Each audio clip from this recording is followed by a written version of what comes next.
Nous commémorons aujourd'hui le 75e anniversaire de la destruction d'Hiroshima. La mémoire étant très sélective, les témoignages des survivants sont assez peu connus, au moins en Occident. Beaucoup ont été publiés sous forme de dessins accompagnés de quelques explications. Ce sont ces dessins que je vous montrerai aujourd'hui. Ils nous permettront d'effectuer un voyage dans le passé, ce 6 août 1945, lorsque les défenseurs autoproclamés de la civilisation firent descendre le feu du ciel sur la terre, transformant Hiroshima en un enfer. Auparavant toutefois, j'aimerais apporter deux précisions sur les bombes atomiques.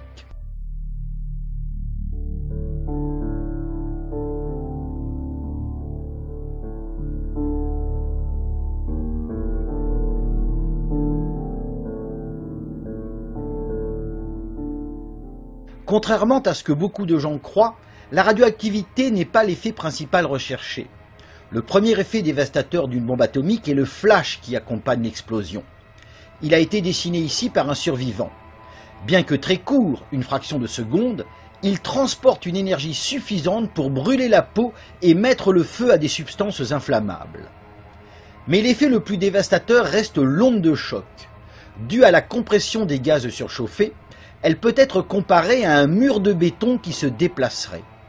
Dans les premières secondes, sa vitesse peut atteindre les 300 km/h. Elle volatilise alors tout sur son passage. De cet homme, on n'a retrouvé que l'ombre au sol. Cet enfant, lui, se souvient de l'aspect qu'offrait le centre-ville 2 semaines après l'explosion. Tout ou presque avait été soufflé. La vitesse de l'onde diminue certes rapidement, mais elle reste suffisante pour provoquer des dégâts. Imaginez que vous heurtiez un mur de béton à 60 km/h. C'est au cours de cette phase que le champignon atomique se forme. Cet enfant de 6 ans, qui vivait à quelques kilomètres, s'en souvient. L'effet de l'onde de choc est tel qu'à 1 km encore du point zéro, il tue en moyenne plus de 50% des personnes. D'où ces rues jonchées de débris, de cadavres et de blessés dénudés, leurs habits ayant été arrachés par le souffle. C'était comme l'enfer sur terre, écrira ce survivant, car tout n'était que mort, destructions et flammes. En effet, le flash et les gaz surchauffés avaient provoqué des incendies majeurs. Sur cette carte d'Hiroshima, j'ai surligné la limite des incendies survenus après le largage de la bombe. On s'aperçoit que tout le centre-ville a brûlé. Ceux qui avaient survécu à l'onde de choc tentèrent d'échapper aux flammes. Cette maman indemne courait en protégeant son enfant. Mais d'autres portaient de terribles blessures. Un rescapé se souvient de cette fuite éperdue, à travers les flammes, avec les vêtements qui commençaient à brûler. Certains ne purent réussir à s'extraire du brasier. Les corps de cette maman et de ses 2 enfants furent découverts peu après. Dans un geste ultime de protection, la mère avait voulu les protéger. De même, cette maman avec son enfant entièrement brûlé. L'auteur de ce dessin explique « Ses cheveux étaient dressés sur sa tête. Elle protégeait encore son enfant contre sa poitrine comme si elle avait été vivante. Ses yeux étaient grands ouverts. Je n'oublierai jamais ce spectacle horrifiant. » Parfois, les cadavres étaient si méconnaissables qu'il devenait impossible d'en déterminer le sexe. Mais qu'il se soit agi du père, de la mère ou d'une autre personne, là encore, l'adulte avait voulu protéger l'enfant jusqu'à la fin. La jeune fille qui a dessiné la scène se souvient. Une terrible vision m'effraya dans la rue. Le corps carbonisé d'une femme pétrifiée dans une posture de course, une jambe pliée et un bébé étroitement étreint dans ses bras. Qui pouvait-elle être? Cette vision me hante encore. Ces gens, comme surpris par la mort, il y en eut des tas. 6 jours après le bombardement, un survivant pénétra chez ce qui avait été un coiffeur. Dans l'un des fauteuils, un squelette était encore assis. D'autres scènes surréalistes furent aperçues, comme cette main appartenant à une personne tuée immédiatement par l'explosion. Celle qui l'a vue raconte, le corps reposait sur le dos, sa main était dirigée vers le ciel et les doigts brûlaient en dégageant des flammes bleues. Les doigts étaient réduits au tiers et distordus. Un liquide noir coulait au sol le long de la main. Cet homme avait la plante des pieds carbonisée. Il avait dû marcher sur de l'asphalte rendu brûlant par l'incendie. Plusieurs cours d'eau traversaient la ville. Beaucoup s'y précipitèrent. Cette survivante se souvient. Quelques-uns parvinrent à échapper aux flammes et atteignirent la rivière pour mourir sur la berge. D'autres agonisaient en se tordant de douleur et moururent sous mes yeux. Les survivants se jetaient à l'eau pour tenter d'atteindre l'autre rive. De très nombreux coulèrent alors que le feu progressait, forçant les gens à se jeter dans l'eau. Partout le spectacle était le même. Poussés par les flammes qui progressaient, les gens se jetaient dans les bras du fleuve, la plupart pour mourir peu après.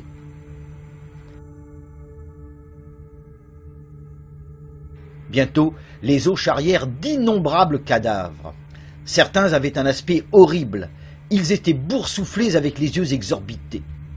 30 ans après, un survivant se rappelait le spectacle vu alors qu'enfant, il avait traversé un pont improvisé. C'était le lendemain de l'explosion. Une profusion de corps boursouflés, ayant parfois triplé de volume, recouvrait la rivière. Ils étaient bleus, verts ou rouges. À terre aussi, des corps boursouflés montraient des teintes identiques.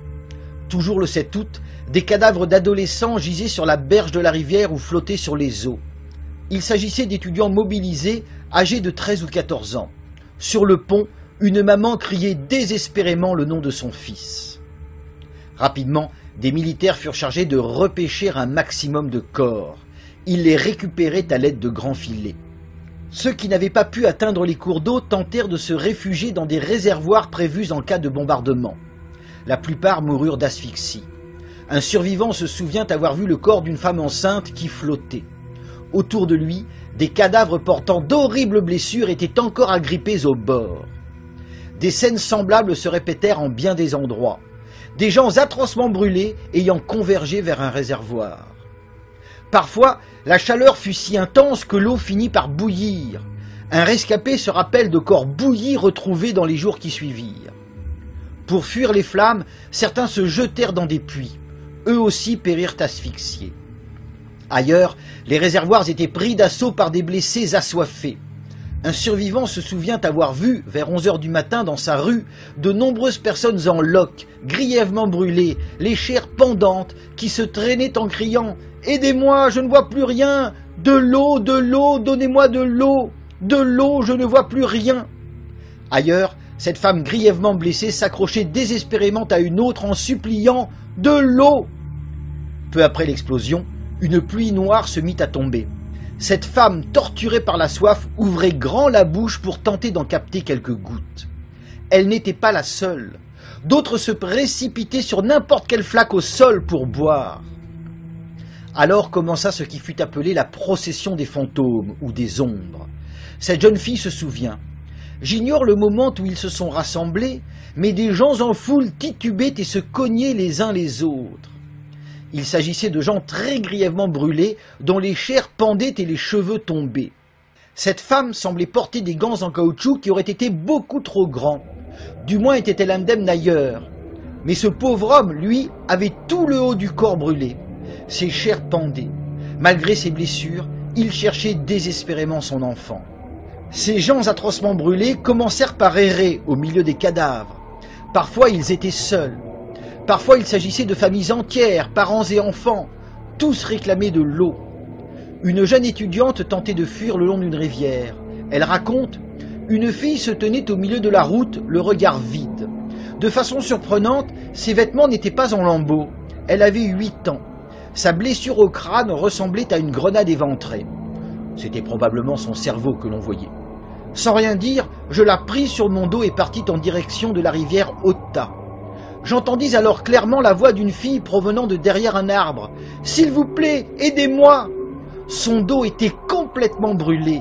Sa peau s'était détachée et pendait de ses hanches. Dans ces endroits épargnés, temporairement ou non par le feu, des survivants erraient ou gisaient au sol. Une rescapée a dessiné cette scène dont elle se souvient.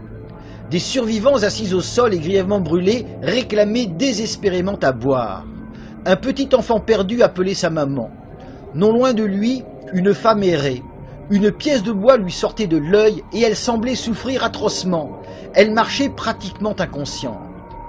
À force de rencontres, ces gens finirent par former des processions qui semblaient sorties de l'enfer. Une jeune fille raconte « Les réfugiés marchaient en procession le long du bord de la rivière. Aucun d'eux ne portait des vêtements en bon état et tous étaient blessés. Tout le monde était en loques et avait mal. Je marchais avec un sentiment de culpabilité, car j'étais la seule à porter de beaux habits et à n'être pas blessée. Une femme marchait en pleurant. « Quelqu'un peut-il m'aider » Sur son côté, les chairs présentaient un large trou qui saignait abondamment et par lequel je pouvais voir ses côtes. Un homme s'approcha d'elle en disant « Tout le monde souffre autant que vous. Endurez la douleur et nous allons trouver un abri. » Des centres de secours furent en effet organisés rapidement, mais les soignants étaient dénués de tout. Un homme raconte, sans aucun médicament à sa disposition, un membre des équipes de secours enduisait les blessures avec du mercurochrome, un autre avec de l'huile de cuisson et un troisième les couvrait de papier. Je ne puis oublier les pleurs des victimes quand le papier était retiré. Comme il y avait d'innombrables mouches, des asticots rampaient dans les blessures. Dans cette maison, une maman tentait de chasser les mouches qui assaillaient sa fille grièvement brûlée. Mais déjà, des asticots apparaissaient dans ses blessures. Là, un jeune garçon prenait soin de sa mère qui n'avait pas pu recevoir de soins. À l'aide d'une baguette, il retirait tant bien que mal les asticots des blessures. Devant eux, une urne de crémation. Quant à ce grand brûlé, son dos était déjà couvert d'asticots. Très rapidement, les centres de secours furent débordés.